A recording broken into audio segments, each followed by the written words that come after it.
Hi, we're back! And I'm excited to hop into the first adventure of the evening, which I've entitled D&D&D&D&D, D&D&D&D&D 5. But before we hop into it, as always, we are going to introduce our heroes. Joining us first today, we have Elysia Silverblood, the Moonborn. Hello, Elysia. Hello. Elysia, tell me, how have you been of late? I've been fairly well. It's been quite chaotic, but it's about finding the good in what you can.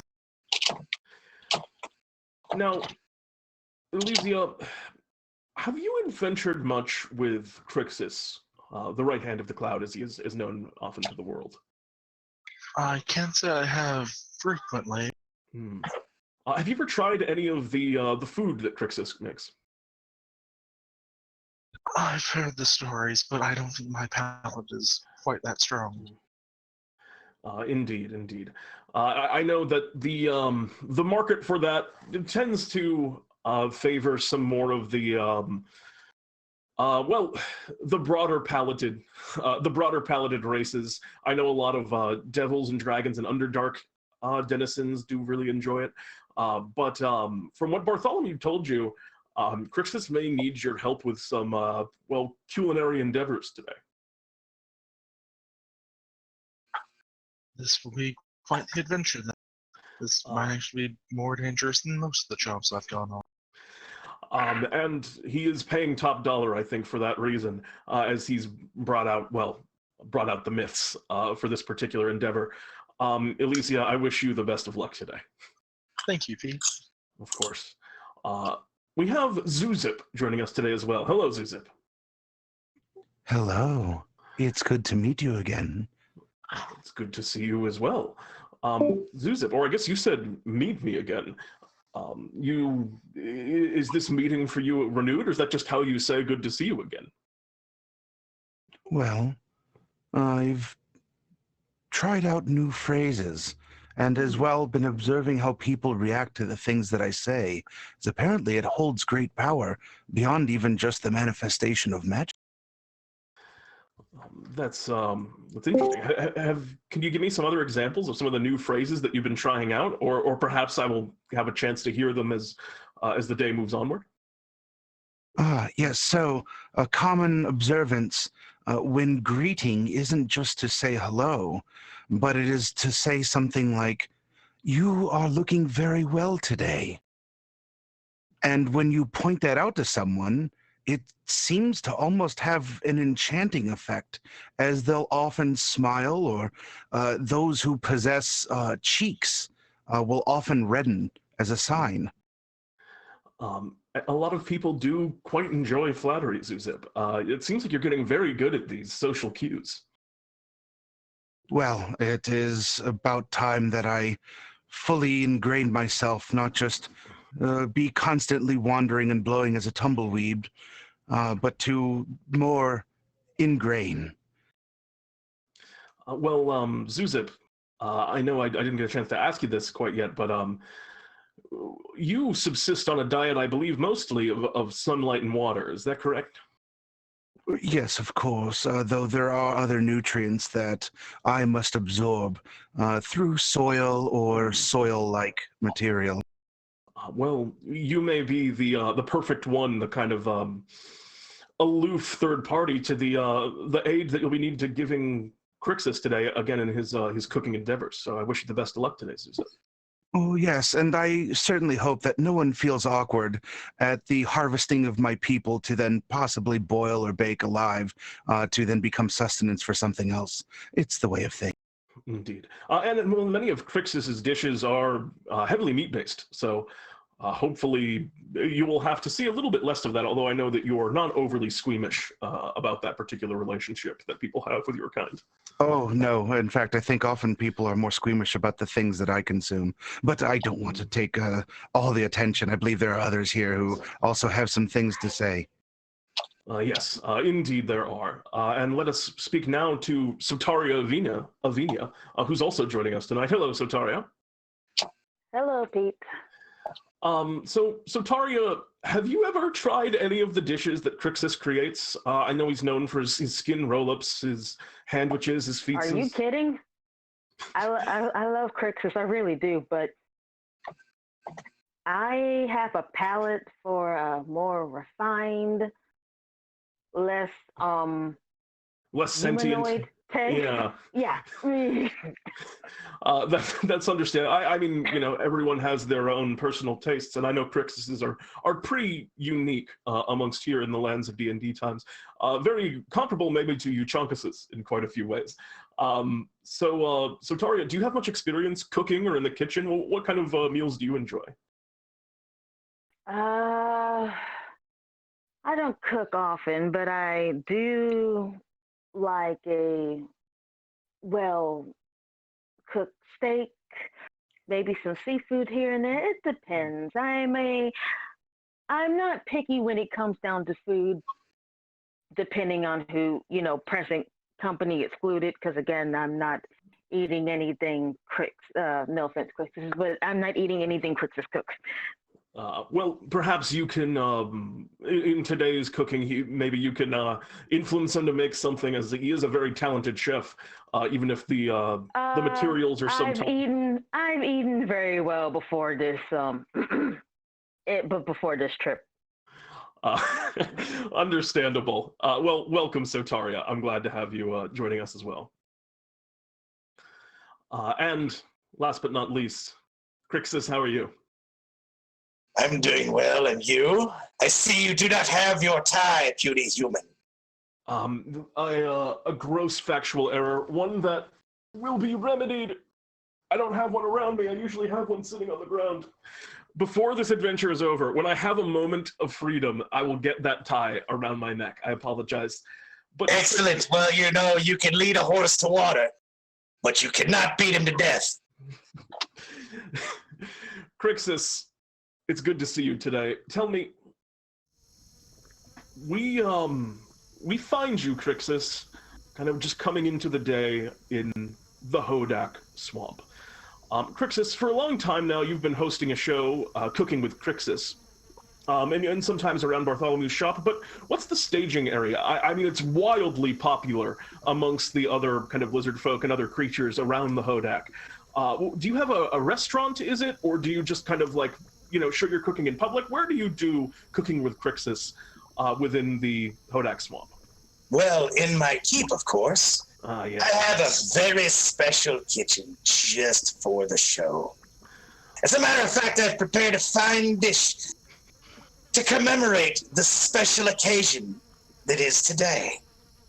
I have snaviar with a nice, fresh, creme fraiche sauce and wild chives and greens as a lovely garnish on a, well, it's normal, but on crackers. What was the name of this dish again? Snaviar. What is the snav in snaviar? It's just from snails, of course, particularly flail snails, because they make quite a delicious delicacy. The creme fraiche just brings out the brightness when you just put them in your mouth, and it's an explosion of flavor. Well, that's excellent news that you've taken the time to prepare this today, because as you are kind of, you're walking out of your keep and coming into your day in the Hodac Swamp, and you see one of the lizard folk here within the Hodac, and you have in many ways kind of become the de facto leader of the Hodac Swamp, though lizard folk usually are more independent. All of the kind of protections and influence that you've gained from Bartholomew's shop and the Cloud, people very frequently turn to you. And one of the other kind of movers in the village kind of comes up to you and, Krixus, I have the morning report prepared for you. Are you ready? Absolutely. Go ahead. Good. Constructions on the southern wall are nearly complete.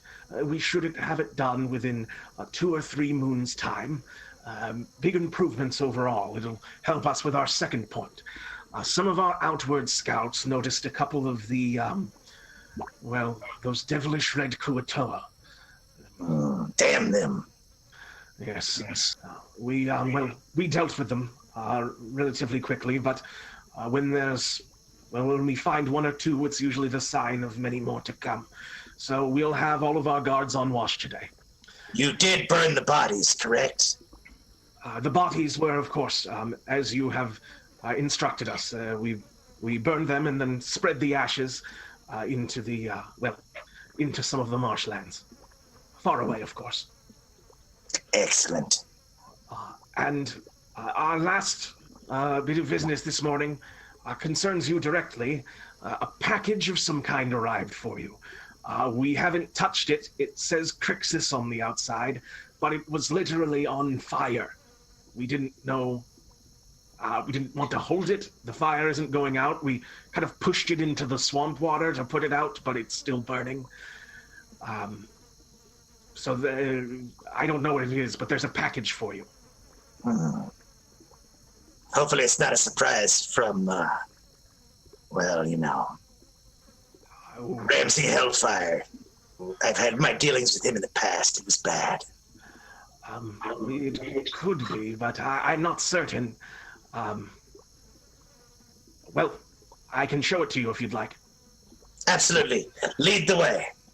He walks you across the kind of community here in the Hodac. Can you describe to me a little bit about what the Hodac Swamp looks like? Like, what are the houses like? Just describe to me the Hodac Swamp as Krixus knows it.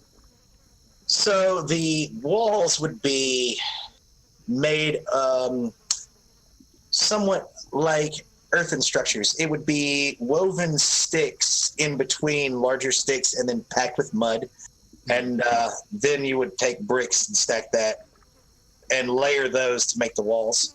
As far as the houses, they're going to be like a roundhouse style that you would have seen if you're a student of history like I am, like Bronze Age roundhouse structures, very simple, thatch roofs. Probably the only part of the Hodac that is somewhat special is, of course, my keep, because it is the only earthenwork that is made entirely out of stone, specially made by Bartholomew. Of course. Because, we don't have quarries in the swamp. The swamp itself is a pretty dark and desolate place. A lot of ancient cypress trees. Kind of casting dim light. Quagmires, Spanish moss, pockets of bollywogs and lizardfolk and grung here and there. Of course, the bollywogs and grung are captured and eaten because, they're delicious. It's hard to prepare a grung right, but once you learn how to remove the poison properly, I've heard they're very good eating. Nothing like peeled grung legs that have been fried and made into a delicious sandwich. As you're being kind of guided through these, in many ways, fairly primitive just because of the nature of the resources that you have, like homes, he eventually brings you out towards one of these walls on the outer gates, and you see, sure enough, it's kind of stuck currently, and it's sunk down into, and it got a little bit dirty on the outside, a puddle of kind of water and muck that they thought would have put the fire out, but there's a brilliant red package. It's kind of covered in like stripes of orange and black and yellow in places, and it's burning very kind of brightly. It's a relatively small square package, but the fire is not being quenched by the water. It's not even like really smoking all that much. It's just a pure fire that seems to be coming out of it without being affected by the water at all. What would you like to do? I put my hand kind of close to it, but seeing if there's heat coming off of it. It doesn't actually appear to be all that hot. Well, I'll take my scimitar, slide it under the top, and open the package. As soon as the scimitar kind of strikes into the paper, there's a sudden kind of huge rush of flames that comes out from the package, and swirling up from within them, you can see what appears to be a devilish figure appear. You instantly kind of brace yourself for Ramsey Hellfire, and then you look at the figure before you, and he's definitely not Ramsey Hellfire. He has flames that seems to be coming off of the clothing that he's wearing that are kind of wrapping up and around his hands in different kind of locations. You can see his hair. It's frosted at the tips with kind of bits of kind of cold and ice that grow back from his head. He's wearing kind of dark glasses that obscure his eyes, kind of devilish horns that curl backwards, and he's also he appears to be a pit fiend, is your first instinct of this individual, but he's also kind of chubby for a pit fiend, and as he kind of looks over at you, he goes, "Hey, what's going on? You're Krixus, right?" Yes. Nice. And who are you? My name's Guy Fiery.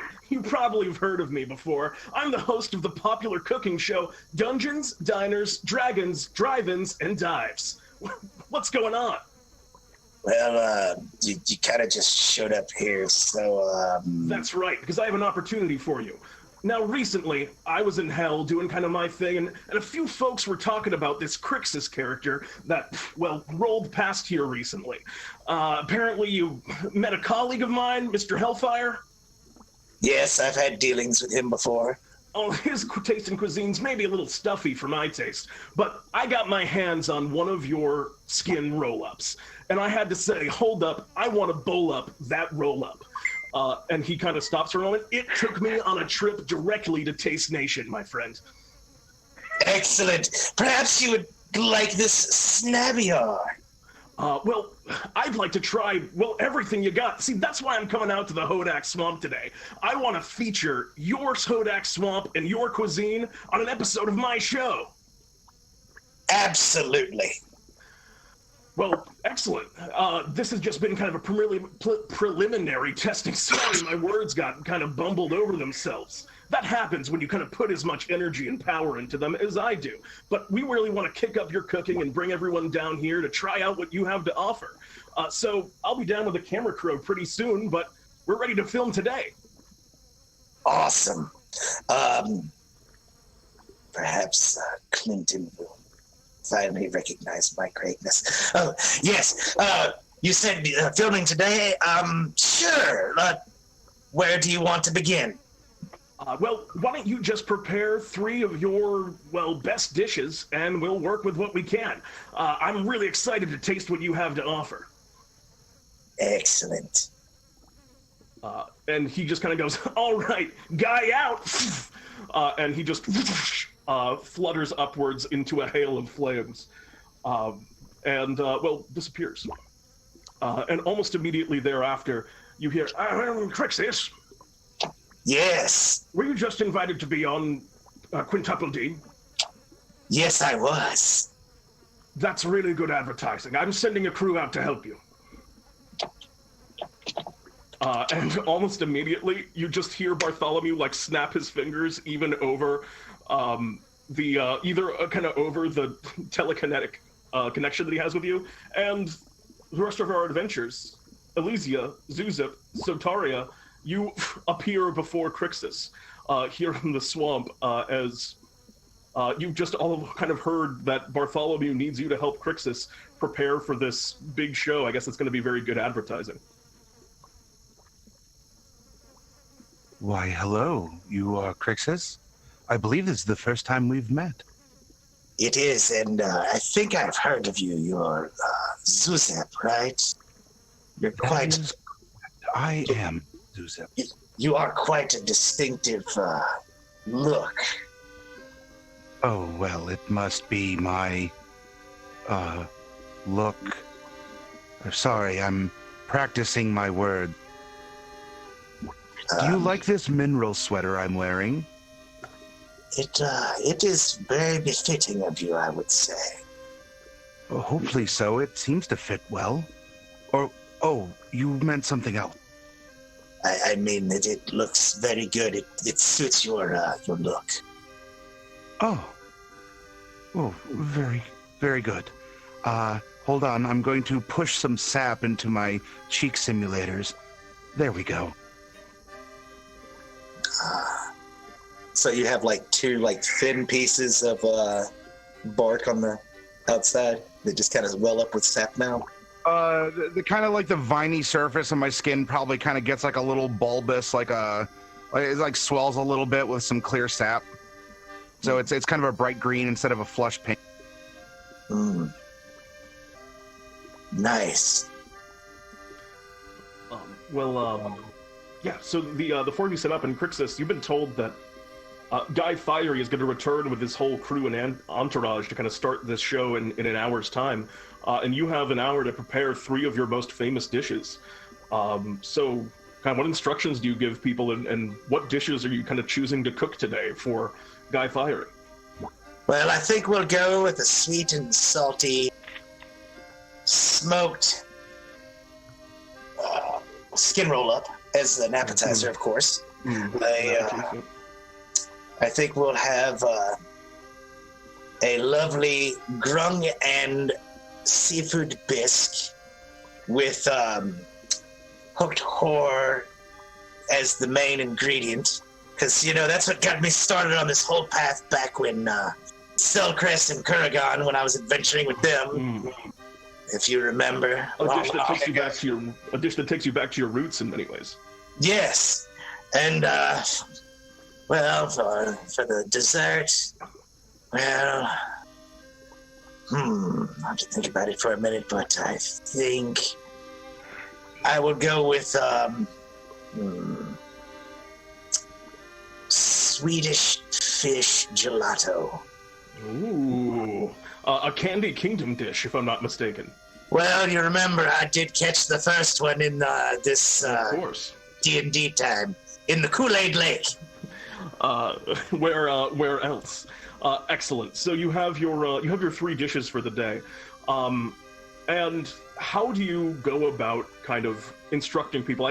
We're about to enter into a skill challenge as we kind of you begin preparing your dishes for Guy Fiery's show. So, Krixus, how do you kind of utilize the talents of the help that you have with you here? Well, first of all, I need to harvest the skin.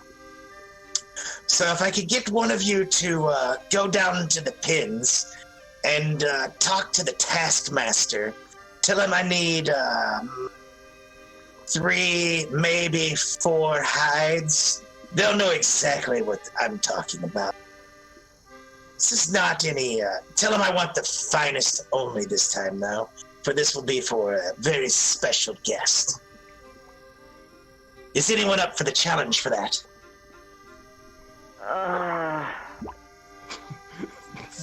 Sotaria. I'm going to regret it because I want to leave. Especially when I heard Krixus is actually cooking. I really want to leave. Mind you, she's looking a little disheveled because technically Bartholomew kind of caught her in the middle of something, which she's also grumbling about too, but she basically volunteers, raises her hand, said, I'll go. Excellent. So Sotaria, you go off to the, you said it was the game master to get a few skins. The taskmaster. The taskmaster, yes. And how do you task Zewxip and Elysia as we're getting going? Or Zewxip and Elysia, do you two have culinary abilities or anything that you think would be very helpful in cooking these dishes? I am an expert with fire. As well, I can also grow from myself or from the soil a great number of ingredients. And depending on perhaps any additives that you want, I might have some crumbles of salt from my sweater that I can drop in. Excellent. I will totally be using those. Nothing like the freshest and best ingredients for a special guest. I really just handle distribution or marketing, usually when things like this are involved. Well, that's perfect, because if you go to this door over here, it leads to my contacts in the Underdark, so that I can procure a crooked whore. So perhaps you could go ask if they could retrieve that for me. It shouldn't take much time. There are a few stalls down there. You know, the Baron, he has his dealings down there as well. Okay, I'll handle that then. All right. So everyone kind of goes off about their own sort of tasks. So for starters, as we're kind of coming into this, skill challenge, Krixus, it seems like you and Zewxip are going to be working pretty close hand in hand here. As Zewxip, for one, you're trying to grow spices just off of your body and use, well, your natural ability to create things to add some extra fresh ingredients to the pot. I'm thinking for that, a Constitution check would make a lot of sense, because it's just your natural ability. But if you have another idea for that, please, what do you think that would be, Mehdi? No, I think Constitution would work in this case. You know, I'm often one, if I'm going to personally garnish these plates, then it'll probably be, you know, with parts of me. Yeah. And, you know, it's a part of my body, and, you know, to be able to regrow it and still function, maybe make sure that I'm sending the finest, you know, plumpest morsels of myself into the works to make sure I'm growing spices and berries with my florin powers here. So yeah, I'm fine doing a con. Absolutely. Go ahead and make me a Constitution check as you're beginning to kind of put some of these dishes together. Is it just straight up con, or is there like a proficiency to this, or? You know what? I'll let you add your proficiency, because this is also kind of, I think, ties into your spell casting. So give me con plus proficiency. All right. In this instance, I'm simply going to roll it as a save, because as a sorcerer, I'm already proficient, so it'll save some extra. That's perfect. 24. Oh my goodness. Zewxip, everything that you can think of, you're looking at the dishes and thinking about the kinds of things that you've seen happen to your brethren over the years, and the way they combined the bodies of your fallen kin as a florin, and you figure out the exact perfect herbs and spices to grow. And Krixus, it's like having a living spice rack assisting you. It's incredible. So that's one hard success right there. Krixus, you are beginning to prepare. For starters, actually, I think just make me a cooking check. A check with survival, right? Yes, survival. Or do you have proficiency in cook's utensils? I've always used survival. Okay. So go ahead and make me a survival roll in that case. You're going to have advantage on this as well, because Zewxip is directly helping you here. Excellent. Oh! There's no question about it. Krixus, as the pressure is on here in this moment, you are completely just on top of your game. Everything is moving smoothly. You're creating every dish exactly as you envision it, especially with the aid of Zewxip here creating all these spices for you. Everything is coming out superb and near perfect here. So, Elysia, what are you doing to try and kind of create, like, they're cooking right now in a big, almost studio kitchen that's set up here in the castle. You can see a lot of the lizard folk have heard about D&D and D&D coming to the Hodac Swamp and are starting to, like, file into seats to, like, watch the show. But as you are kind of like setting things up and trying to improve, I guess, the atmosphere to some extent, and are you advertising as well, just telling people about it?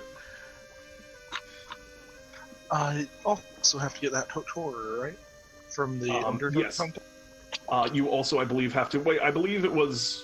Oh yeah, no, you were in charge of the hooked horror. Yes. But you were also mentioning that you were doing some promotional stuff. So what,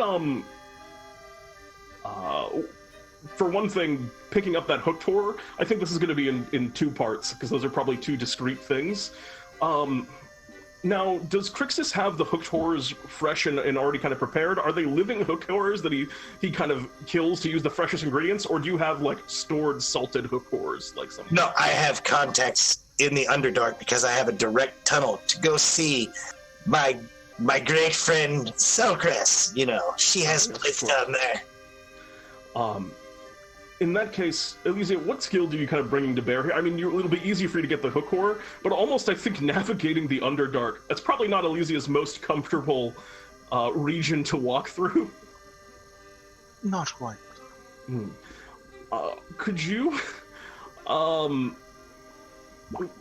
Again, what skill do you think you're most bringing to bear here? I don't want to put ideas in your head.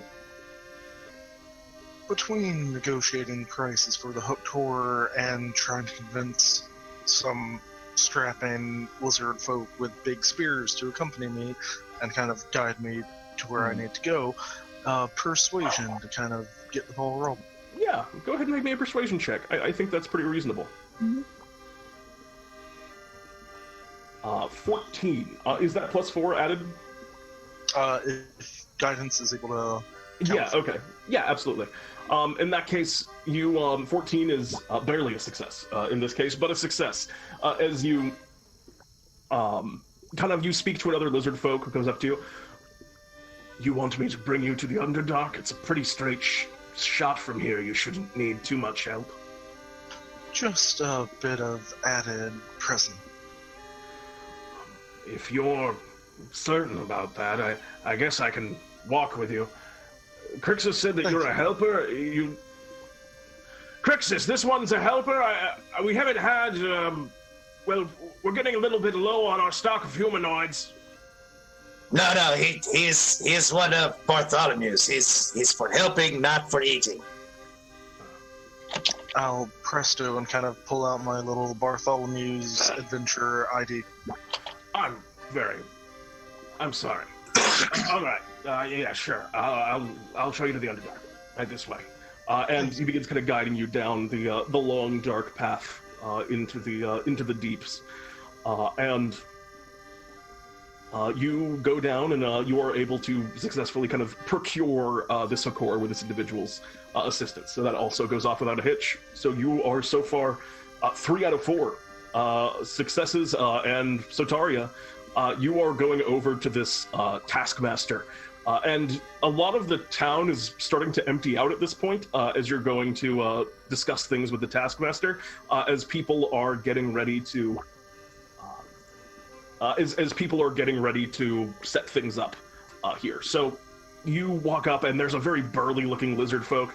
You can see that they're wearing a number of trophies of various creatures and things that they've kind of hunted over the years, it looks like. And as you walk up, what do you want? Master Krixus said he needed some of the your finest hide. Master Krixus said this, huh? Yes. Who are you? Sotaria, Avenia, the Unholy, dang it, I can't even get it out. Anyways, I want to Bartholomew's. Yes. Then Krixus. Krixus isn't my master by any means, but I have a great deal of respect for him. We don't call people master around here. My apologies. Friend Krixus. Is that better? And he just kind of looks at you. I think this is probably a persuasion check as well. If you would like to go ahead and make me a persuasion check. Sure. 22, and you guys are crushing it today. And he 4 for 4. Of course. If Krixus needs it. Well, what's good for Krixus seems to always be good for the whole Hodac. So, and he goes, 3 hides, you said. I'll be right back. Yes. And he kind of steps backwards into the big kind of shed that he has here, and he kind of disappears, and he kind of he kind of waits some time, and he comes back. He doesn't seem to have the hides on him, Sotaria, and he just says back to you, "Can you tell Krixus the humans that we have in here? At least one of them. It's acting very funny." What exactly are they doing? Well, usually they're pretty, quiet. I know he likes to use them for his pizzas and things. I love the pizza. It's delicious, delicious treat. But They're usually pretty quiet, hoping to maybe get out on good behavior. It's not going to happen. But kind of rattling at the cage. It looks feral almost. Sorry, let me get you those hides. Go tell Krixus, will you? I can tell him, but you mind if I have a look? If you would like.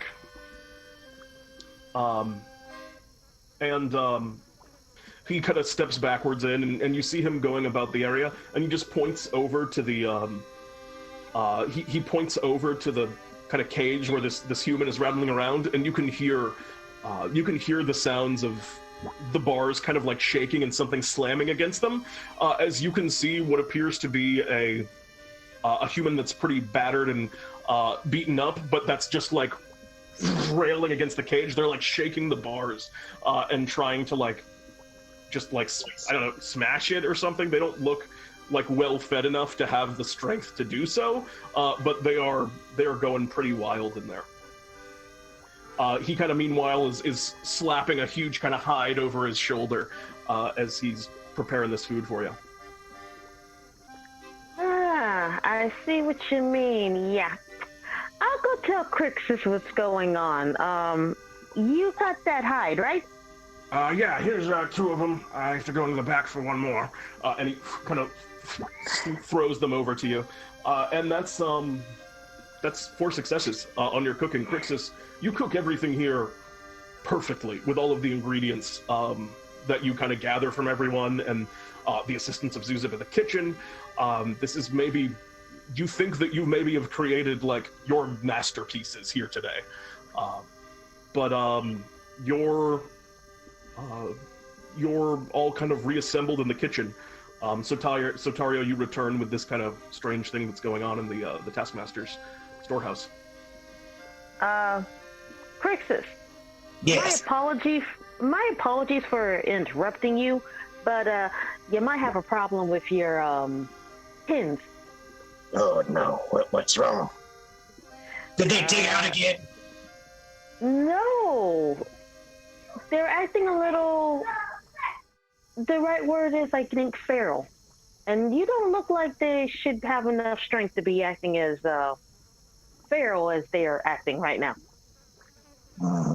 I see. I better go have a look.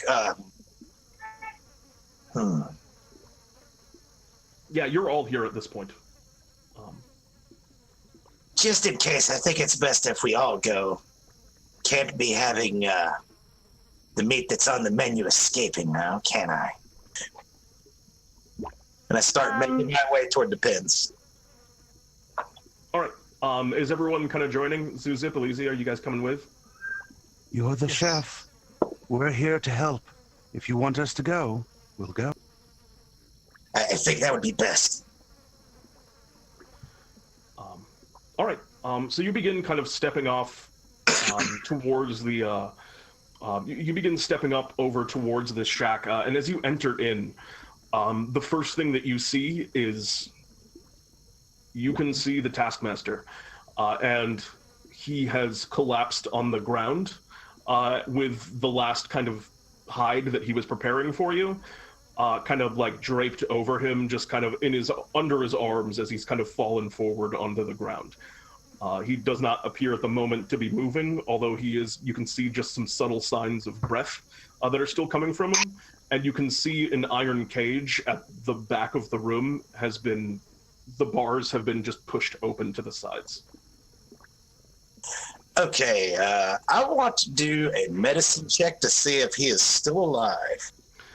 Go ahead and make me a medicine check. 15. You look over them, and yes, he is still alive. He is breathing. But you notice something else. About the level of his neck, you can see a very vicious-looking bite mark, and from it, you can see the area around it. I'll stay with it later. Sorry about that. Did you hear it? What I was saying? Yeah, he was. Yeah. You can see he has a terrible bite mark about his neck. He's still breathing, and from that bite mark, there are like little kind of threads and veins that seem to be heading out of a bright crimson red. that seem to be coursing through his system right now, whatever this poison or what you recognize as perhaps a curse. I have my suspicions on what this might be. I do hope that I'm wrong. And almost as you're kind of saying this, what is everyone but Krixus's passive perception? Sotaria, I know, just hopped out. We'll get Sotaria back in. 14. 11. 11. And Sotaria, your passive perception is 15, so you also notice, you and Zewxip both noticed, you begin to hear a shifting as you're kind of all standing around in the Taskmaster's hut now. It seems to be coming from behind and above. And you can see up on the wall, Sotaria, you turn in time before they leap down. You can see the humanoid that was in there before, but their skin is starting to kind of turn this terrible reddish color. Their muscles are sort of swelling, and you see two terrible fangs that are growing down from their teeth as they are jumping down to kind of leap onto all of you there. You are not surprised. Roll for initiative.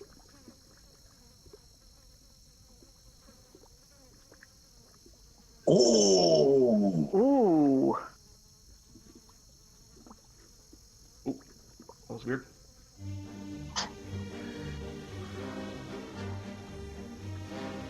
All right, in this case, Krixus, you are the first to act. Sotaria kind of calls out, warning everyone of this impending thing. The creature kind of jumps down. They are obviously afflicted with something vampiric in nature. What would you like to do, Krixus? Oh wait, I'm sorry, the vampire spawn rolled a 22. Yes. They're first. They jump down and they immediately leap towards who I mean, we forgot to establish this, but who do you think would be at the back? It's not Krixus, I think, because he was limbed over the body. I would think Elysia or Zewxip in this case. I think he goes after you, Elysia.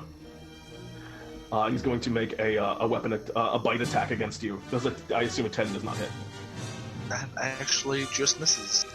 All right, and then they're also going to slash at you with their claws.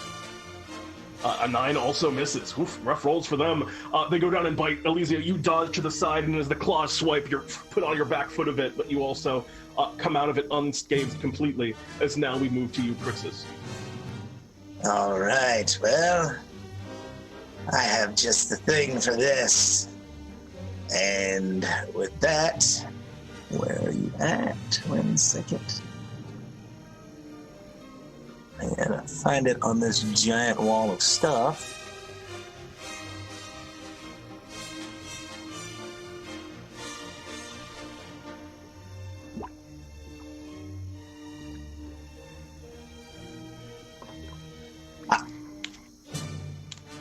And I am holding my new acquisition as well, so it'll be a +3. All right, go ahead and... The save is +3 because I am holding the Wand of the War Mage. Very good. In that case... Oh. And it'll actually, my DC should already be at like 6. Oh man, they rolled really well on that. Yeah, but it should be like a 20 because my wisdom is a 5, my proficiency is a 4, and I'm level 9. So I know that my proficiency is incorrect on that. I think a 20 is still good enough on that one because I don't think it works out to above 20. Yeah, I think it is exactly a 20. Okay, yeah. Just redo it out for the next one. But for now, the dexterity. But they do still take half damage as they take 3 points of fire damage. The fire kind of rips across from the ring of the grill, an appropriate item for today. No, that's I rush up to it and burn with fire. It kind of hisses and reviles at the fire and light, but it has certainly still got a good amount of life left in it as we pass next in initiative 2. Sotaria, what would you like to do? How close are they to me? Right now, everyone's kind of in a big pile in the shop, so you'd have to like step a little bit away if you want to. Basically, you're about 10 feet from it. Nah, I will stay where I am. I'll guess I won't use range today. I take out Desert Wind, and I am going to attack. All right. Go ahead and make me an attack roll. 23 Nice. will absolutely hit. Nice shot. Roll damage on that. 9 points of slashing, 1 point of fire, and absolutely sneak attack as you have Elysia within melee. And come on, lovely sheet of. Oof, Ooh. that's a nice sneak attack. All right, 27 points of damage in one strike.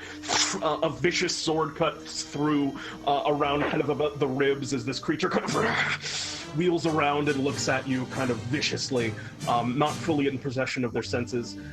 That's going to bring us next in initiative to... I'm sorry, did you have anything else on your turn? You still have a bonus action. I don't really have anywhere else to go, and they're all kind of piled. So I'm fine. I'll stay. Fair enough. That's going to bring us to Zewxip. What would you like to do? Chef, we're cooking this, yes? Yes. Cooking it to straight ash. Ooh, Okay. oh my god!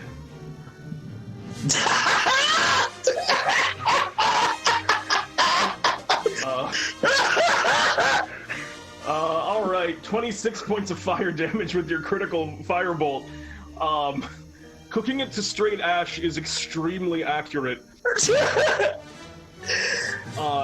you care to describe the killing blow on this vampire spawn? Oh my god. So this mote of fire coils out, and I'm guiding the magic over this thing as I would be, sort of imagining like a rotisserie piece of meat that I've seen others cook. So I'm kind of guiding it all over, giving it a nice I guess it's a critical. So I went Cajun style. We're in a swamp anyway, so it has a nice blackened, kind of a crispy outside. And as your fire kind of washes over it, kind of flitters away, and all of you see this bright lash, and then just a burnt to a crisp, almost preserved, like something that's been just baked in the sun or upon the grill for just far too long, and just the black ashy husk of this thing remains as it then collapses to the ground fried. And you're going to choose to gain that fire resistance? Yeah. This vampire spawn is defeated. You can see the Taskmaster is still kind of sitting there on the ground, kind of like breathing a little bit heavily, and you have a blackened pile of ash. What do you all do? Well, I'll put some salt on it, Tony Stark style. Sorry about that. I got messed up on Discord. Can you guys say that again? I'm gonna drop some salt on it, Tony Stark style. Excellent. You should probably restrain this one, right? Yes. The curse takes hold. Yes, it spreads rather quickly, so time is of the essence as well. A few of the guards, kind of approach and begin viewing the situation. They go, "We'll get him to containment, so we can make sure that, until we're able to cure him. We'll move him now." And two of the guards kind of go and pick up the Taskmaster and then begin dragging them away. And a few moments later... Make sure to let the healers know as well. The priests will be notified. And another one kind of steps over and begins, "A couple of our guards, they saw another one of the Red Kuatoa. They must have done this. We're working on capturing them. Perhaps we can find out where they're based right now. We'll bring him to you if we find him." Where was he last seen? "He was exiting through the northern gate. 3 of our men are in pursuit." I see. Another guard kind of comes up and goes, this doesn't appear to be a guard, but more just one of the longer-lived lizard folk here in the village, and go, "Krixus, Fiery's here. It's time for the show. We will handle things. You do what you have to do. Well, excellent. I still have a few things for presentation, of course. Off to the kitchen now. You grab that last hide, and you all kind of reappear in the kitchen. And as you're walking back into the kitchen, you can see this massive kind of pit fiend guy, Fiery here. Sunglasses still on, even indoors and in the dim light of the Hodac, along with a retinue of tieflings and imps that are all kind of setting up various like magical equipment in different places. You can see one of them is coming over and kind of powdering parts of his face and kind of putting some makeup on, and he just kind of like shoos them away. He goes, I don't need any of that junk. Krixus, my man, are you ready to do this thing? Absolutely. We had a little problem earlier, but it's been taken care of for now. Well, great. Sounds like things are going. You know, I love just featuring lesser-known places like this Hodac. I'll tell you, you're gonna get tons of new customers in here after this. You'll be able to expand your operation, well, all over the place. It's called the quintuple D effect. Nice. I can have franchises. Just what this land needs. Franchises are definitely in the question for you after this, especially if everything else you made is as good as that skin roll-up I first had. Yes, I'll have to talk to the Baron about the franchises. He knows all about the trades, and, money and whatnot. It's good with that. And so you gather things up, and Cooking with Krixus, as being featured by Dungeons, Diners, Dragons, Drive-Ins, and Dives, it's so hard to say, begins. So you're kind of standing behind your counter, and Guy Fiery comes up to you and goes, all right, everyone, welcome to Quintuple D. We got Dungeons, Diners, Dragons, Drive-Ins, and Dives here. I'm your host, Guy Fiery, and with me today is an incredible chef here in the far reaches of the Hodac Swamp. I got Krixus with me. What's going on, Krixus? Oh, not much, just the typical day with me. Fun times cooking. Cooking is what we're going to be. We're looking for big eats, huge bites, and great food. Awesome. We got a great crew with you here, too. Would you like to introduce me to some of your pals? Yes, this is Elysia. She's, Elysia. You can introduce yourself.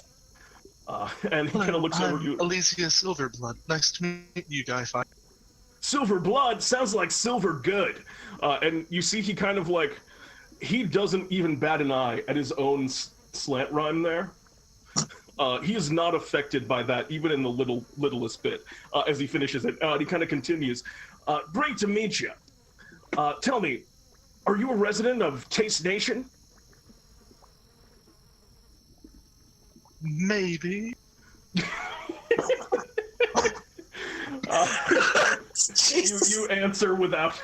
You answer without necessarily a ton of confidence, and he kind of looks at you like, well, all right, we'll kick it up. Who else do we got here? Whoa, you're like some kind of plant. Yes, that's just. Do go on. You can even do the thing that you did when I first met you, with the I guess cheeks. Yeah. I'm gonna lean forward. And how does he smell? He smells like brimstone, a lot of like bacon grease, and a little bit of cologne. Hello, it's nice to meet you. I am Zewxip. You smell pretty, like the inside of my mama's purse. Yeah, I think that's the expression I... Hopefully I taste that way too, am I right? And he kind of like gives you a little bit of a nudge. Krixus, did I do that right? Yeah, yes. Now do the cheek thing. Cheek thing. Oh, I'll puff out my cheeks. Incredible. You look like you are literally made. You must be a citizen of Taste Nation if your body is literally just... You're like made of food. I mean, everyone yes, is really. I am. That's incredible. And he kind of looks over at you. And what's your name? Sotaria. He looks at you, Sotaria. He doesn't say Sotaria. He asks you what your name is. My name's Aria. Pleasure to meet you. I don't trust. We keep Oh, losing, Lord. but it was awesome to meet you too. All right, so Krixus, I'm ready to try out everything that you got ready for us today. So why don't you show us some of the dishes you're working with? Oh, yes. And then as I go to the appetizer, I cast a little spell that I like to call Druidcraft to have like this lovely smoking fog effect on a plate of smoked, sweet and spicy skin roll-ups just for him. And Zewxip, can you get me a little fresh basil just for the finishing? A fresh what? Basil. Of course.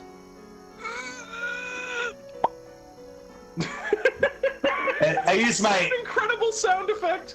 I use my little skinning dagger to like pop just a few of them, and I slice it on top to make a little bouquet garni on top.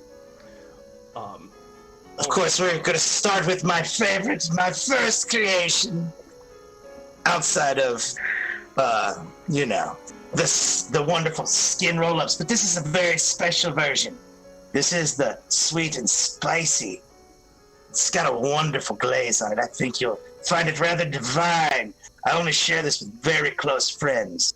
It's a family secret recipe. And then I present that. All right, he kind of takes a big bite of it, and he says, "What do you call this again?" Oh, this is the sweet and spicy skin roll-up. And it's been smoked, of course. It's sweet, it's spicy, heaven and hell, two things coming together to create an incredible taste experience. As he looks into the camera, you gotta get down here and try these sweet and spicy skin roll-ups. Are these available all the time? You said this was a special occasion dish. Well, I do have the skin roll-ups available all the time, but the sweet and spicy glaze as well. It is, it's available sometimes when they're in season, of course. Well, you gotta get down here during sweet and spicy skin roll-up season. Absolutely. This was an incredible meal experience. It's got me hungry and ready for whatever awesome dish you got to bring next. For the next one, I will use Druidcraft again. This time I'm going to have it with a pleasant floral aroma. And for the garnish on this, Zewxip, yet again I'm going to ask, but this time I just need a little salt. If you could just do the same thing you did earlier when we had that little problem, would be perfect. Oh, yeah. Oh, one moment. And the salt kind of grates off of. You should get a career in Foley, Maddie. That's incredible. The salt grates off of Zewxip, and you have yourself a little extra salt on your dish. And he goes, "Tell me a little bit about what we're coming into with this one." Well, this is a wonderful cooked whore bisque with, well, of course, wonderful ingredients straight from the ocean, some natural reclaimed seaweed from the coast. I always recommend getting it fresh that morning. That's why we have someone collect it every single day. It provides a wonderful umami flavor with a little saltiness, but I found it was not quite enough. But yes, it is wonderful. You can also smell the wonderful floral bouquet that I have added to it last moment. You don't want those subtle notes of herbs and spices just being overpowered. It's been cooked out. And he kind of like slowly brings the bisque up to his mouth, and he takes a big bite. And then you see him just immediately grab the bowl and just down the whole thing in almost one big gulp. And he goes, "It's brought me directly to the coastline of Taste Nation. Hell, I would eat that thing out of a beholder's eye socket. An incredible dish right here. I am, well, enthralled so far with everything that you brought for me. What do you got to bring us home today?" For the last, I have a wonderful Swedish fish gelato straight from the Candy Kingdom. Now, I know that some of you may know of Chonkus and his problem with the heretics. Don't worry, I don't deal much with them, you Chonkus, if you're watching. I only use it for the ingredients, of course. Here, have a bite. And as I do that, I also throw a little effect of druidcraft of it, like it's snowing from a cloud on top. An incredible presentation, but let's find out, folks, if the flavor's gonna back up the look. And he kind of goes in and begins digging in, and once again immediately just starts like downing the entire thing and heaping bites. And as he looks back at you, almost through like full mouth, he kind of goes, "It's decadent, it's bright, it brings out all of the flavors of the Candy Kingdom that you know and love, all compact into one explosion of flavor." And he kind of continues, "Krixus, these meals have all been incredible. So remember, what's the name? Come down to the Hodac Swamp, where you gotta try out." And as he's in the middle of the sentence, you hear a voice come over from the side. "We found him!" And three of the guards come back in. One of them is kind of nursing what looks like a bite wound on an arm. And they're, I'll go to the priests as quick as I can, but we wanted to bring him to you personally."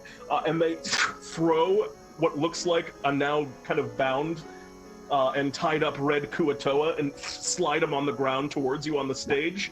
And Guy Fiery goes, "Whoa! What's this? Is this a surprise fourth dish for us tonight?" Well, they're not good for eating, but I can show you a great technique for sashimi. Secret ingredient. And he goes, "Well, not great for eating." Yes, they're normally not very delicious. You'll see what I'm talking about. But if you want, I can always prepare you some fresh sashimi. And he goes, "No, I love the red Kuatoa. I've tried him a number of times. You just have to perform a little chef romancy to make sure you get out all of that bad undead flavor and get rich, and just get left with a rich, salty, heart of the ocean Kuatoa flavor." Well, let me demonstrate how we deal with them here in the Hodac. As I say this, I'm going to use the ring of the grill to just kind of sear the surface to make the skin easier for peeling, of course. Oh, Jesus. The Kuatoa, as you're kind of like leaning over them and you're brandishing the ring of the grill, you see like little flames kind of begin to lick off of it, and he goes, "Stop! Stop! Stop!" What? "I'll tell you where the others are if you let me go." Where are they? "Are you gonna let me go?" Of course. Is that a deception check? Yes, it is. Make me a deception check. Jesus. You're on fire tonight. He looks at you. Very literally on fire, I think, in a lot of ways. "We have an encampment over by the..." and he kind of points in direction. "Over by the... It's off the coast of the Coral Kingdom. We have a camp there." "I helped you." Yes, you did. And for your reward is your sweet, sweet release. And with that, instead of using the ring of the grill, I go for a coup de grace. You finish him off. Yeah, it's not. Yeah. You don't need to make an attack roll. You finish off the Kuatoa, however you see fit. I imagine. Well, sashimiing him, as it sounded like. I'll slit his throat to bleed him out, and then I will ring of the grill, peel the skin off, and begin slicing nice fillets. Now, you were saying something about how to get that necromantic flavor out. I am very intrigued by this. Please do go on, Guy. I can absolutely show you that. But, well, this is a D&D and D&D first. I've always wanted to see kind of a live ingredient hunt in progress. Why don't we go track down a few more of those things, and I'll show you how to take that bad taste right out of it. We can have a collaboration right here, right now. A D&D and D&D exclusive, everyone. And he looks at the camera and kind of gives kind of a big thumbs up. How does that sound to all of you? You up for it? And he looks to the group of you. Absolutely. He looks to the crew, too. What does everyone else say? Well, let's get to it then. Of course. I would love to help. In that case, you begin kind of trekking your way across the fetid marshes of the Hodac Swamp over towards where that Kuatoa told you they were kind of camped out. And it's not long before the four of you find yourself, of course, with the aid of Krixus, who knows these swamps like the back of his hand. You're able to reach the location without too much trouble. And Krixus, you can see a gathering of the red Kuatoa of a scale that you've not quite yet seen. And a lot about their behaviors today have definitely been different. Normally their tactics have been pretty smash and grab, just get in and hurt as many people as they can as a group, but they're acting a little bit smarter today. And as you're getting closer, you can hear almost a rhythmic chanting coming from the distance. You guys are kind of on the edge of the swamp, and you can hear these Kuatoa all kind of saying something as they're kind of like moving around in a circle. There's some type of like effigy in the middle of their camp too that they're kind of doing this around, and you hear them just kind of as they're all kind of like moving around back and forth, but they all carry the signature bright red skin of the Crimson Kuatoa, vampiric Kuatoa that plague these coasts. The four of you are on the outskirts. Guy Fiery goes, I want to sit back and just watch how you go about preparing your own ingredients. But I wish the four of you the best of luck. I can't wait to try the finished product. Okay, so how far away are they? You guys are still kind of skulking through the swamp. This is a little bit of an opening into the swamp. You know that a lot of these pools have caves that lead to the Underdark and lead to like you can like filter through the Underdark into the oceans around here. Mm-hmm. And this is kind of in that region. So you guys are in like a more wooded area, kind of observing through the trees. Mm-hmm. They're currently maybe 100 feet away from you, as they're all kind of just going through about whatever strange chant that they're enacting right now. 100 feet, you say? Yeah. One second. Let me just check one thing right quick.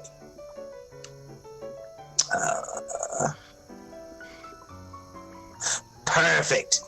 Right where that thing is, right in the middle. Mm-hmm. I'm gonna do one of my signature moves. Are you going to like discuss this with everyone before you go in? Oh, yes. I imagine you. Before anything happens, I'm going to make sure to distract them. For this, I'm going to kind of tweak it a little bit, add a little flavor, if you would. You know, got to go to that flavor town you were talking about there, guy. Taste Nation, yeah. Taste Nation, yeah. My bad. Of course you know Taste Copyright TM, my bad. So I'm gonna, right in the middle, and I'm gonna try to make it in the effigy of a cloud that does this wonderful, I want it to like start off as just like a cloud, and then it just, boom, right in the middle, we have... Where are you at? Ah, there you are.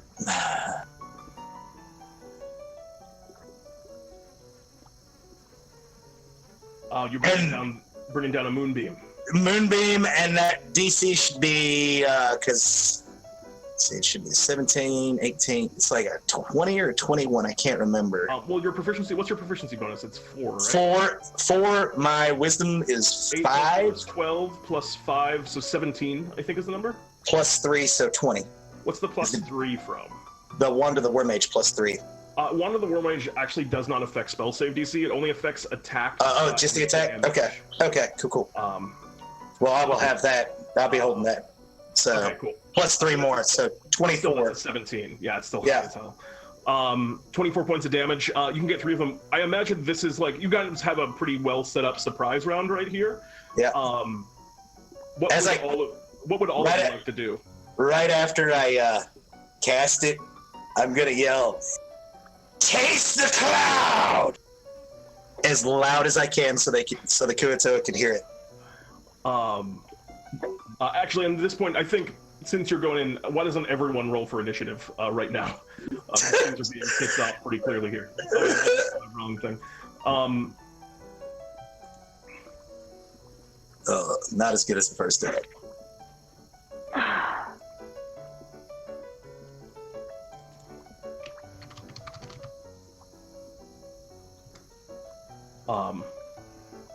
All right. 1 minute.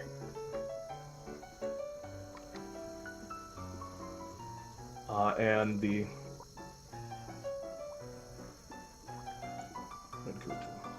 all right. So the first to act in this instance is going to be well, you guys are all in a surprise round, so we'll come to the top of the initiative in a moment. But you bring down this terrible moonbeam. What does everyone else want to do? As you all see Krixus gearing up to just engage. Can you describe how many there are? And you said that they're approximately 100 feet away. That they're currently 100 feet away from your guys' encampment here in the woods. And they are all currently arranged in a circle around this weird effigy in the center of the camp. There's a couple of stragglers that are a little bit farther outside of that, but the main concentration of them is in maybe a 30-foot diameter circle, kind of chanting around this effigy that's in the center of it. 30-foot diameter, you said.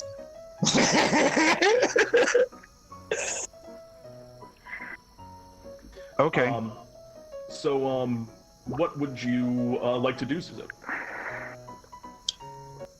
This is surprise, so I don't get a move. I just get an action, or this is basically surprise round is just a turn in initiative. Yeah. So you get a whole round.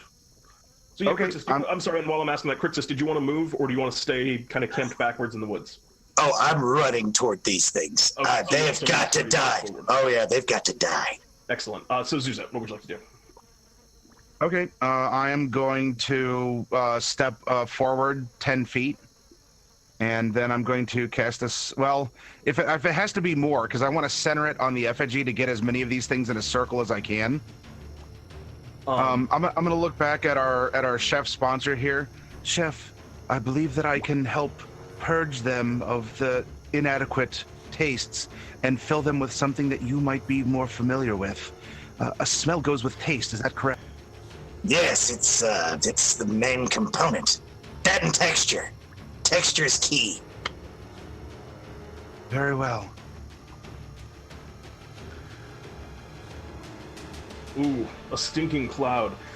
So you're going to get a ton of them in this huge 20-foot radius. You're going to get the whole congregation here. And I'm going to roll... I'll just roll all their saves individually. See how many get it. It's 1, 2, 3, 4, 5, 6, 7. So, actually, wow, a surprisingly large number of them succeed. 1, 2, 3, 4 of them succeed. 3 of them, and then there's also the Archpriest, who I will roll for now. Who also fails. So half of the Kuatoa that are kind of chanting in this circle, as there's the moonbeam that comes down, the stinking cloud, the Constitution. Krixus, how wide's the radius on the moonbeam? Let's make sure. I want to say it is 5 feet, but let me make sure it does not increase in size when you go up. Well, you check that out, right? but 4 of them begin just kind of coughing and hacking in the space as they all begin to be affected by this terrible stinking cloud. Elysia, what are you doing? I pull out my wand of fireballs and I fireball. What level fireball? It's 5 feet. Ignore the poison. So you can get the Archpriest and probably one other Kuatoa in that moonbeam. Fireball can get all of them. That's going to be a dexterity saving throw from a lot of these fools. The Archpriest does really well. 1, 2, 3, 4, 5, 6, 7. And then 3 of those Kuatoa also succeed. But you watch as 4 of the kind of minor Kuatoa also are just going to get completely burned up and just incinerated in this fireball. And of those ones that are remaining, 2 of them are of the now 4 that are remaining. 2 of them are kind of hacking and wheezing. One of them being the Archpriest from the stinking cloud. Sotaria. So we have how many left? There are 4 left in the big kind of circle, and a couple that are honestly now on the outskirts that were part of this ritual. They're kind of running away. Okay then. I'm gonna run in at least a little closer and aim directly for the Archpriest. All right, you hop up and go ahead and make me an attack roll. You have advantage because they're choking from the stinking cloud. That's Well, not to be a reverse that guy, but the area is considered heavily obscured. Oh, that's true. So it would be a neutral roll. So sneak attack would not apply here, unfortunately. But that is still a nice 25 hit. Go ahead and roll damage on that. So 8 points of piercing damage. Another swift bolt, and they have to make a saving throw against the moonbeam, which they fail. So they took that moonbeam damage as well, which was 24. 24. Oh my god. 24 radiant damage. They're not looking particularly. Yeah, they got nothing against radiant. They're not looking particularly great. Any of these Kuatoa. In particularly the Archpriest, who's gotten the brunt of a lot of these. Also, the other Kuatoa next to him also fails, and another Kuatoa dies. So there's only 2 Kuatoa left. One of them is the Archpriest, and he is 2 regular Kuatoa, the Archpriest, and only one of them is not incapacitated by coughing. So that's a pretty good first round. That's going to bring us to the top of initiative. There's going to be the Archpriest, who at the end of the turn is going to try and break out of the stinking cloud. 14 is still not enough, correct? Correct. It's a 16 you're looking for. Okay. But at the end of your turn, while they're kind of coughing and wheezing in this terrible cloud, they kind of are just holding up a hand, and you just hear them mutter under their breath, "Save us, Count Fischler!" And you watch as that effigy in the center of the space just kind of explodes, and a Kuatoa flies upwards and out of it, and is kind of hovering above now. And you can see a brilliant red Kuatoa that seems to have particularly long fangs, and with a long kind of black cloak that has draped behind them. And the god of the red Kuatoa conjured guard appears. Count Fischler has. Oh my god! And that's going to bring us to the next initiative. Can someone do me the favor of writing down the initiative, because it's so far back from all those saves that you guys made me roll. It's going to be first the Kuatoa Archpriest, and it's going to be Zewxip, and then it is the other Kuatoa, then it is Elysia, then it is Sotaria, and then it is Krixus. So next up, Zewxip. You see this new figure kind of emerge onto the battlefield. What would you like to do? As it does, is it affected by the stinking cloud? It would begin, you know what, yeah, you're right, it would begin its turn in there, so it's going to have a chance to... To fail? To fail against the stinking cloud. Why can't I find it? All right. And they are going to make their check now. There we go. Oh. So they are going to succeed. So they are kind of up above the stinking cloud, and they kind of fly above it. Okay. They're just kind of floating in the midair. But it's your turn, Zewxip. What would you like to do? I'm going to concentrate to keep that that cloud, the stinking cloud, going. Mm-hmm. And I'm going to try and cook this. You're going after the new one, or you're going after the archpriest who's already pretty beat up? No, the one who flew up, because I wouldn't want to shoot into the cloud because it's obscured. Yeah. Right? Is this god thing, like, is it up in the air? It's floating above the cloud. Yeah, it's up in the air, so you can fire at it freely. A 9 is going to miss, unfortunately. Yeah. As their cape flips out to the side, and they kind of batter it away. And that's actually going to bring us to. I'm sorry. Do you have anything else on your turn? This is it. I will move. Let's see. I moved up. If I was 100, I'd be 70 because I would have moved my 30. I'm going to creep forward a little bit more so that I am 50 feet away. Okay. You step back a little bit. Oh, you're stepping forward. Forward, yeah. So I'm Okay, yeah. I'm 50 feet.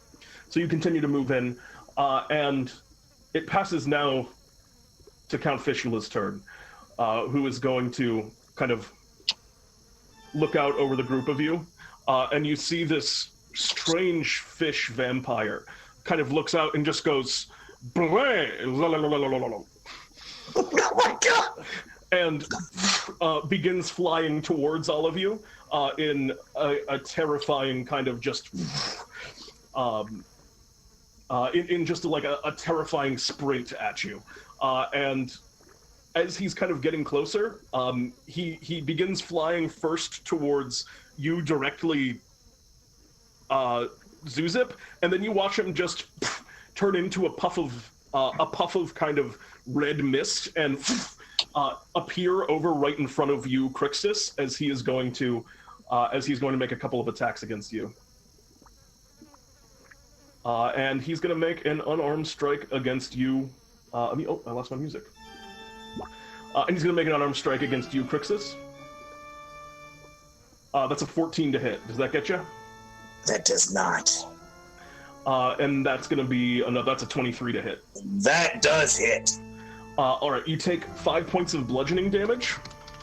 You take, should be included in the attack. You take another 7 points of necrotic damage as he slashes into you, and you feel life essence being pulled out of you.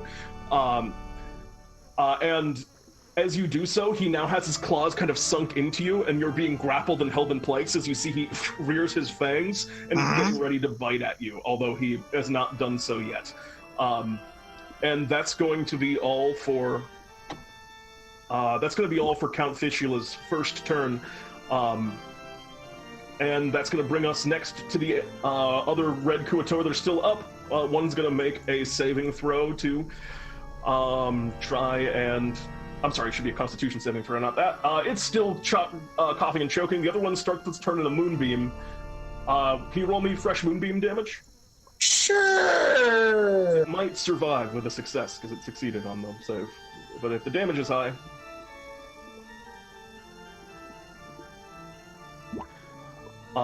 that is going to be 19 plus 3, 22. 22, 11 Yeah. points of damage. That is enough to finish it off. The Kuatoa succeeds but dies in the Moonbeam anyway. There's only the Archpriest that remains, and that's going to be the end of their turn. And at the end of their turn, the Count Fistula is going to use a legendary action to make a bite attack against you. Or 2 legendary actions, rather. Oh, but that's a 13. I assume that doesn't hit? Does not hit. All right. That's all for his turn. We move next in initiative to Elysia. What do you want to do? Okay, let's start this off right. I will run over to Sotaria and kind of put a hand to her back and a hand to my chest as I will twin spell greater invisibility on us.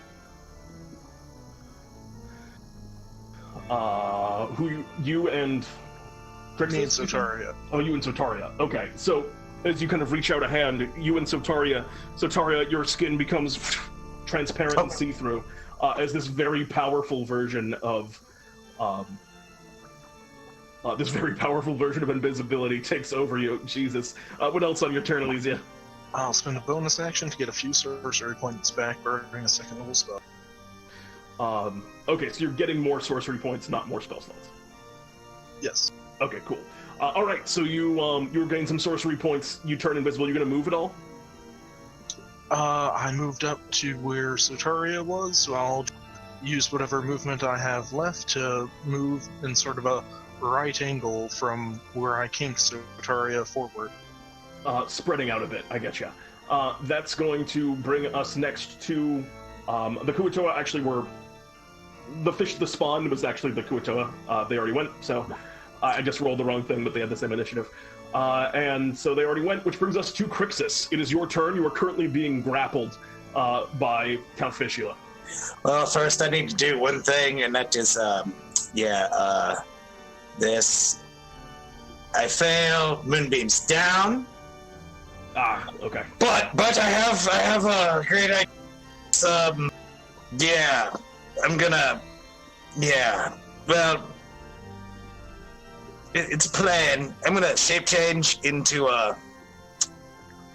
Let's see. I'm gonna use wild shape to become a brown bear. Yes, a brown bear. That sounds fitting right now. Could totally do that. Absolutely. All right. You become a brown bear while this Count Fistula is grappling you. So I'm going to let you... It doesn't automatically break the grapple, but I am going to let you make a check with advantage to break the grapple as a part of this action. So okay. Go ahead and make me a free... go ahead and make me a free strength check. All right. Athletics. So... Acrobatics, I guess, also. So my strength is actually 15 now, not what it normally is. Yeah, so go ahead and roll me, acrobatics or athletics, your choice. I'm gonna go with acrobatics, but then add 3 to the roll. Because I'm not changing my strength on my sheet. It wouldn't matter anyway. I think that's gonna succeed. That's absolutely going to succeed. You kind of roll around on the ground in your bear form and manage to break out as Count Fistula just kind of Jesus Christ waves his fishy head around and his grapple is broken. You're still in melee. What do you want to do? You have an action. Oh, wait, yeah, you still have an action. Wild shape is an action for me. All right. Oh yes, I'm sorry. I'm used to moon druids a lot of the time. So like that moon-centric thought, Pete. I apologize. And that is going to. That's going to bring us, I think, around to the top of the initiative, I believe. Or actually, did Sotaria? I think Sotaria is no. Sotaria's. Should have been before I'm sorry, Krixus. I'm here. Yeah, Sotaria should have been before Krixus, but we'll just fix it next time. It's your turn, Sotaria. What would you like to do? Yeah. Okay, so we still have one archpriest and one... The archpriest is almost down, and then you have Count Fistula, who is just getting going. I'm not going to worry about the small fry. Let's go with the aim for the nice little fistula, and we're going to aim for the. You forgot the most important part of his name, and that's.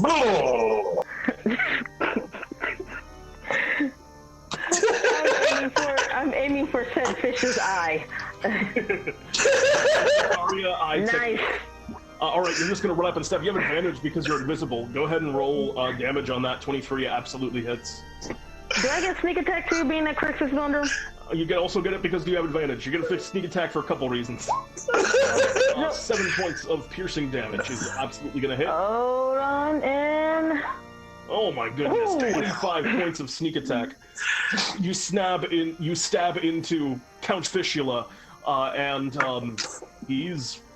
he takes a pretty hearty blow as we move. That's all for your turn, I assume? Yep. At the end of your turn, he's going to use a legendary action to just lash out and make an unarmed strike against you. He has disadvantage because you're invisible, but he just at least knows you're nearby. So that's an attack against you. That's a 12. Miss. Yeah, I thought so. That's all for your turn, I assume, as we move next to the top now officially, which was the Archpriest. The Archpriest is still stuck in the stinking cloud. They are not having a lot of fun. They are still stuck in the stinking cloud. That's going to bring us next to Zewxip. What would you like to do? I'm going to maintain concentration, and let's see. I think I am going to. I think I'm going to try and firebolt again at the Count Fish. All right. Go ahead and make me an attack roll. Oh, actually, is the claw that came out of is it still in cloud form? Or did it solidify? Wait, can you repeat that question? Did Count Fistula solidify back from red mist? Yeah, it seemed like he used like a misty step kind of thing. Okay, all right. And it's a medium creature? Medium creature, correct. Okay. Then I am going to try and blow Count Fistula off of our now bear chef with using Gust. Okay. Gusty's going to make a strength saving throw? Yes. All right. Oh, he fails. He gets pushed back 5 feet, right? Yes. Mm-hmm. All right, he just kind of and gets thrown back a little bit as he's pushed behind and kind of clearing the path for Krixus and Sotaria, who are next to him. Anything else on your turn, Zewxip? That's all. All right, that's going to bring us to Fistula's turn, who you see he actually seems to regenerate. The wound that was just levied into him by Sotaria begins to kind of heal over. And you recall something you know about vampires, which is it takes some holy power of some kind in order to bring them down. But that is all for... that's not all for his turn. He's got lots of stuff to do. What am I talking about? The first thing he does, you see he kind of just holds out his head in the air and he goes, "Creatures of the night, come to me!" And out of the air, you watch as you begin to hear glomp, glomp, glomp, and flying forward, it appears to be a swarm of bats. But as they get closer, it looks like a swarm of piranhas with bat wings that are flying towards all of you right now. And those will go at the end of his term as 2 swarm of batfish have now appeared.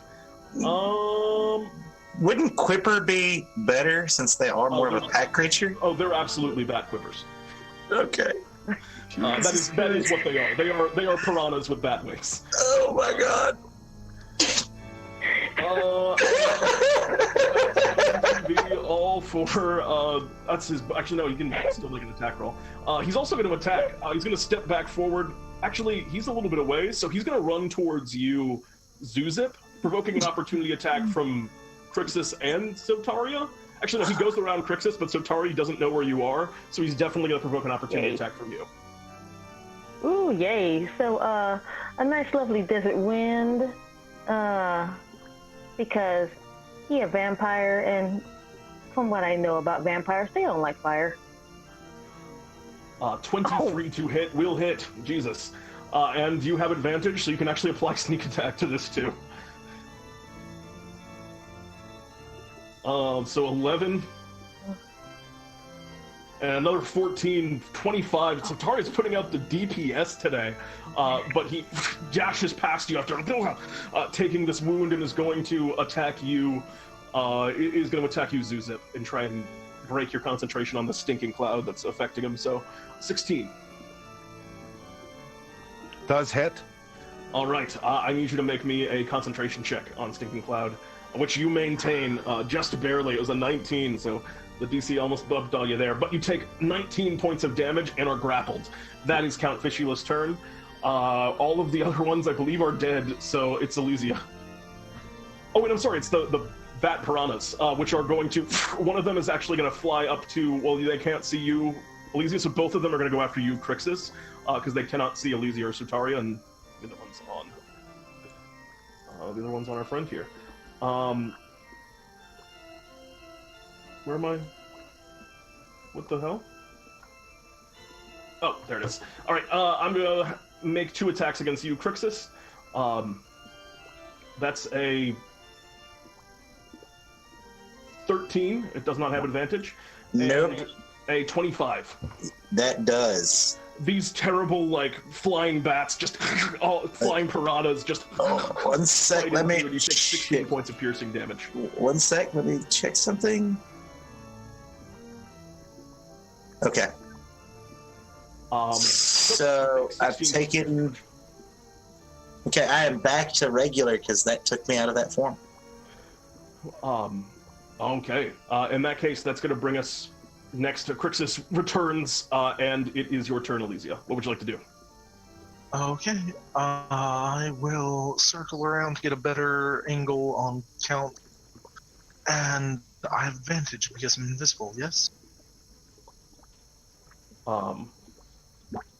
Alright, yeah, you do.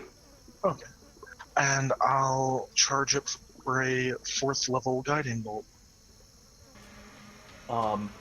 Alright. You go ahead and make me an attack roll with advantage. Fishula, I assume? Yes. 28 will hit. Roll damage on that.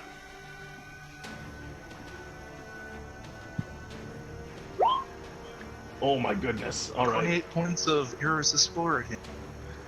He wasn't going to resist it anyway, and you watch as his wound from Sotaria, which was starting to close over, as soon as this guiding bolt strikes him, you see that kind of natural regeneration seem to slow down, and he takes a huge chunk of damage, and now is also kind of bathed in this holy light, aiding the next person to strike. Anything else on your turn, Elysia?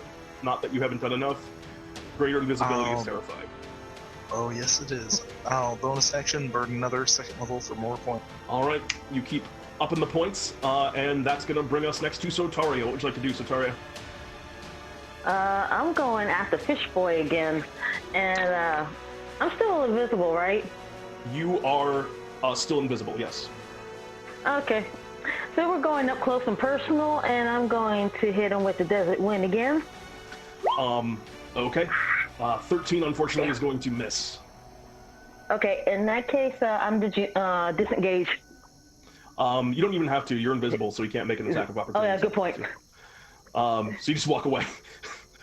And that all for your turn? That's all. All right. That's going to then bring us to... actually, at the end of his turn, he's going to use a legendary action. He's currently got you grappled with his... He's going to try and bite down on you. Zewxip. 15 to hit, Zewxip? Yes. That's going to be 17 points of damage. And additionally, your hit point maximum has now been reduced by 12 from the necrotic damage. As we move next in initiative to Krixus, what would you like to do?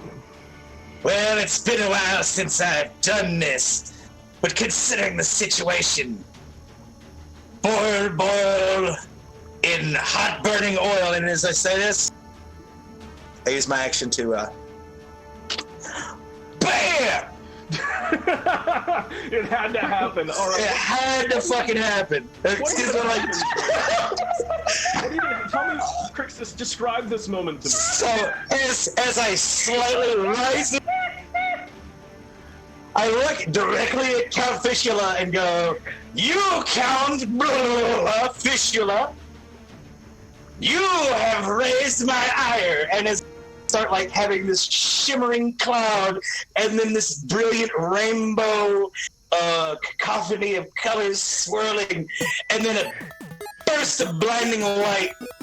And then I'm gonna concentrate on Count Fistula, and the Quipper Bats are, well, you know, good luck. So DC 15.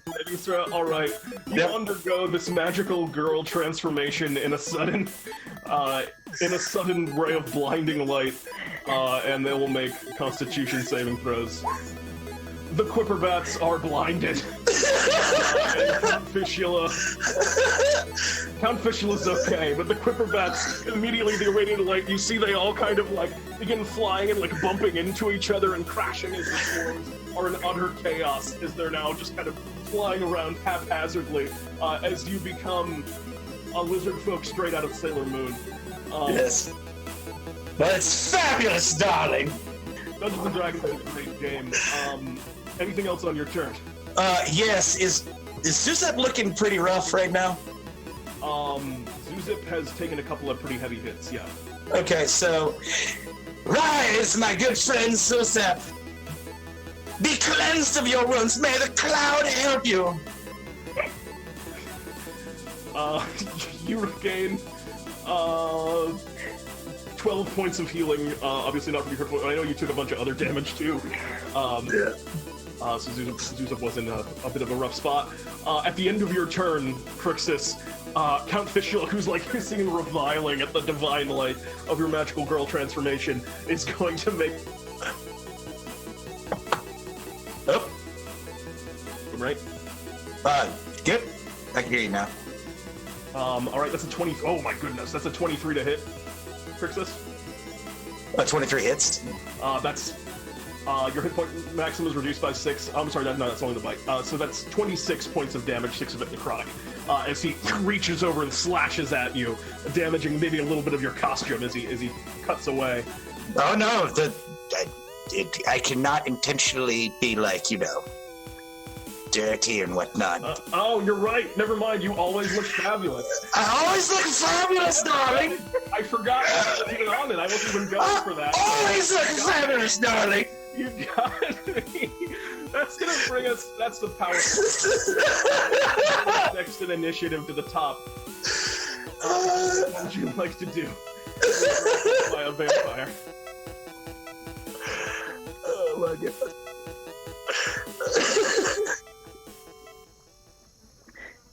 Oh man. Zewxip. Yeah. What's the play, Zewxip? Okay, I'm being restrained by this thing. It's trying to bite me. Yep.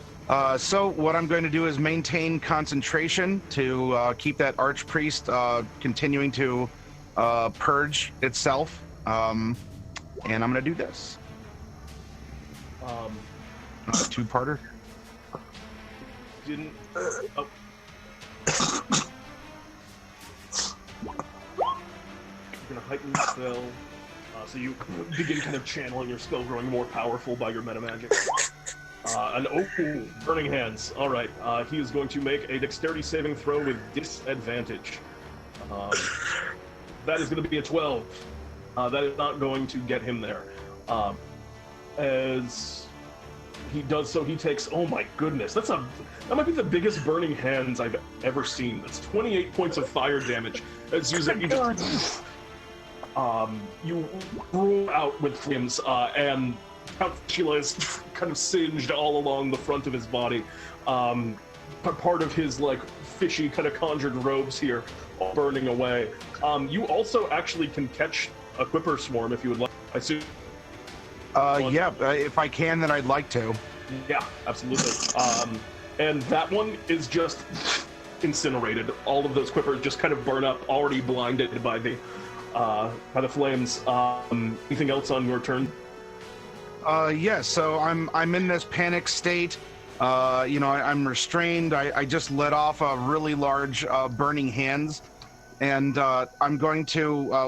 I've made that symbol with my. Well, I guess we're like burning like fronds or whatever I have, hand simulants, I'm going to look down at my wand, and I'm gonna see that there's a little potato at the end of it, and I've done some behind the scenes experimenting, but I see that the potato that is the little eye that's finally opened at the end of the wand here.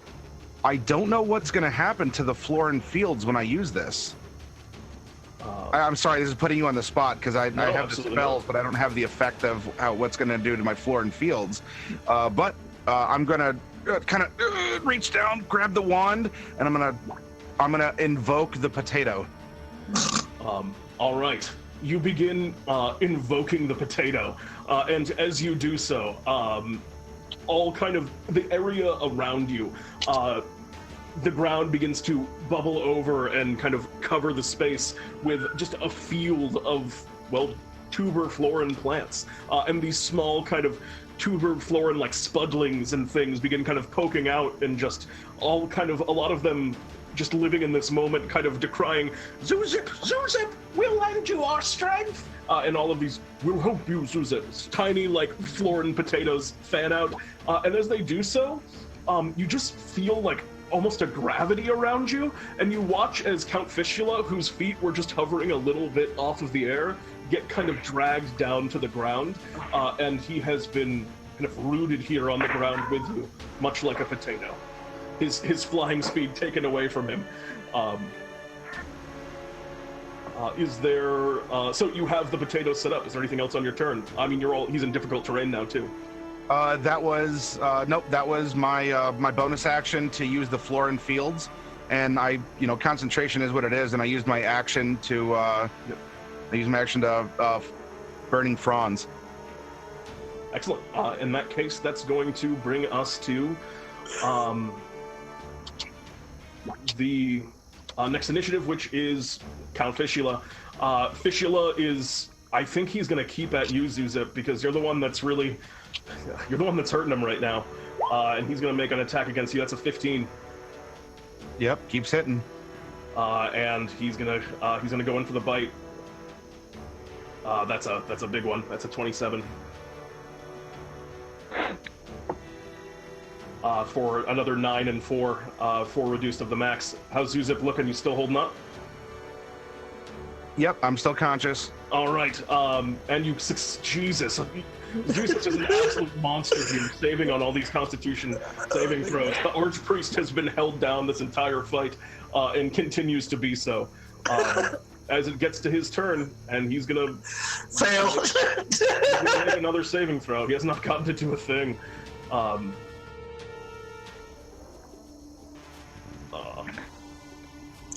He finally succeeds at the end of his turn. You hear him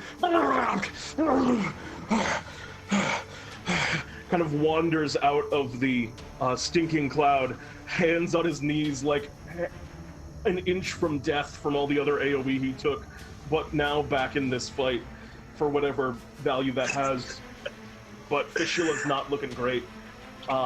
We move next to it is one of the swarms. The swarms get to go. And they are going to make an attack against you again, Krixus, because they see no others, and they're blinded, so they have disadvantage. They're going to make an attack roll with disadvantage. That is going to be 20 and, well, that's 220. That's pretty good. 18 points of piercing damage, Krixus. Okay, I'm still good. All right, Elysia, what would you like to do?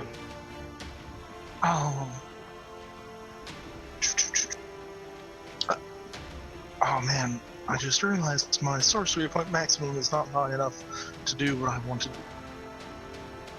But regardless, I'll spend 6 sorcery points to get back a 4th level spell.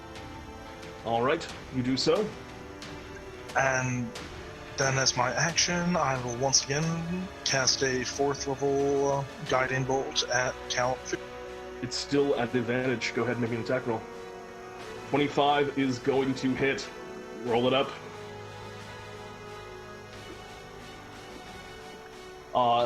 20 points of radiant damage. Count Fistula is once again wreathed in divine light. He as he's kind of pulled back, and you just hear like a Kuatoa scaredness to him when he was before kind of this weird, suave, confident Kuatoa, and he seems to be getting really low, especially with all this radiant damage. Anything else on your turn? I will scoot a little bit over towards Krixus. You keep kind of moving to the side and kiting around. As we move next to you, Sotaria, what would you like to do, Sotaria? I'm going back in with Desert Wind. All right, strike away. 21 will hit. Roll damage. And sneak attack, of course.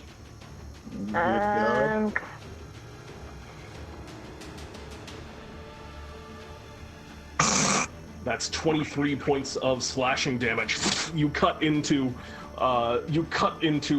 Count Fistula, who and he's kind of like falling back over. You can see he's just bleeding ash and this like red crimson, strange, almost glowing blood in places. Signature of the red Kuatoa, and he is almost defeated. It looks like. Do you have anything else on your turn? I'm moving away from him.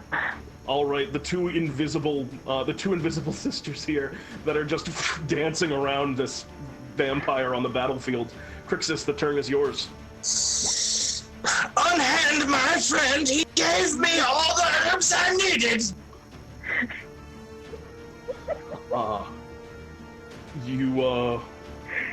DC is 30. Did you say 30? DC is 30 plus 3 damage. Or DC 20. DC should be 17, my bad. 17, all right, yeah. He's a shape changer, so he has disadvantage on the save, actually. Oh, fuck. Oh my god, this is gonna be great. Die! Die!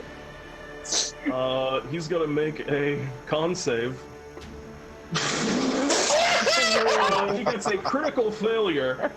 Krixus, so fitting. Would you care to describe your killing blow on Count Fistula? Yeah, I just wanted to, like, kind of burst right through the middle of him like an Independence Day, and he's the White House.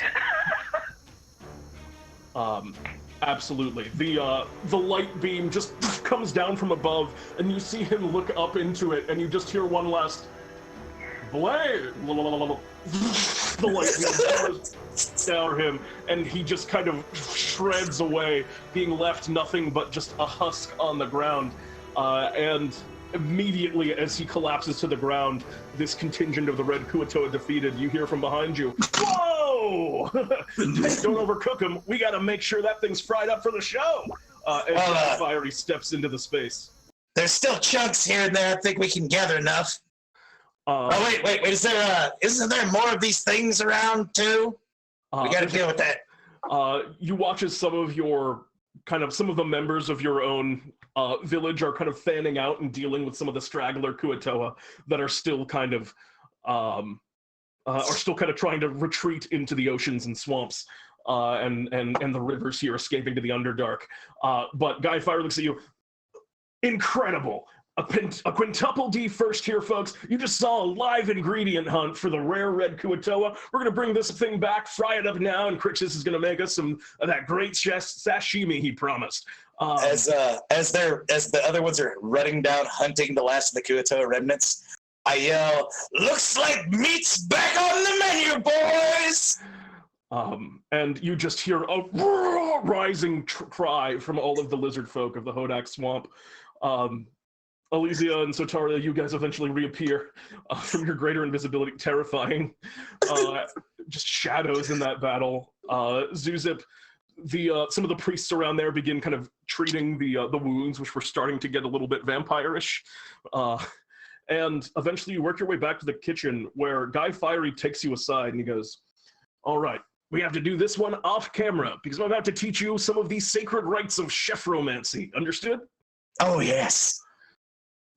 And in a hushed conversation in a back room, Guy Fiery teaches you the secrets of chefromancy, specifically how to take the undead out of undead meats and cook them properly, which is now a thing that you can always do as Krixus. You can cook with undead if you so wish. Yes.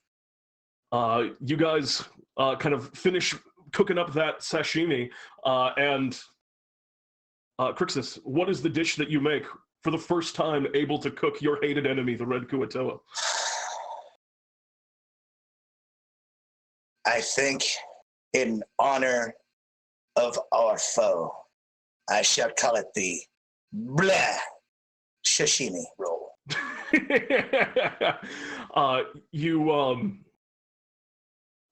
You fish out the blah sashimi, and you watch as everyone kind of goes around, and even those of you who maybe aren't as big into this kind of food, it does look really good. Do any of you give it a shot other than Krixus and obviously Guy Fiery, who's salivating at the mouth? Do you want me to roll a survival just to see how I would do? You get this one for free. Okay. This one gets the RP natural 20 for free. Okay. Well, I did do that one time, just because. I know I get it. Just see if I do it again. All right, show us what you got. Okay. Nah. I mean, it's excellent. Yeah. It's not that. It's not like that nat 20 on a hooked horror. There's work to be done still. This is your first time, but it's good. Does anyone try it? Elysia, Sotaria, Zewxip, any of you guys give it a shot? It's yeah, of course. I'll fish. put it on the ground and squish my feet into it. You watch it. He begins kind of absorbing it through the leaves. Sotaria, you give it a shot? Oh my god. Oh god, I know I'm gonna regret this, but I see like Krixus is looking at me like, all starry-eyed and stuff. I'm like, oh god, I know I'm gonna regret this. Fine, I take a itty bitty piece. Elysia, you go for it? Just this one time, Krixus. Best of luck. I'm sure my father will be happy to see you. I've got to tell you the best part after you eat it. Okay. No. So you both decided. That's a bad pitch. Okay. It's still wriggling. Oh god. All right. Well, you guys each take a bite, and barring the morality here, and the kind of questions about the the nature of the food that you're eating, it is a really good piece of sashimi. And you hear Guy Fiery go, "Whoa! You gotta give me some of that sashimi!" As he eats another huge plate of it, and he goes, "This has been Quintuple D signing off with Krixus at the Hodac Swamp. Thanks, everyone." With that, each of you gain 2 points of experience. Each of you gain 300 Bartholomew bucks, and you've successfully completed this adventure. Congratulations, and congratulations, Krixus, on your featured adventure here. That's gonna do it. Would any of you like to shop? No. I'm good. I know. Zewxip, you got anything? Nope, I'm good. Saving up. All right. In that case, thank you all so much for watching. Ran a little bit long. Sorry about there's a lot to do. But we'll be back soon, and we love you all very much. Bye-bye. Oh my god.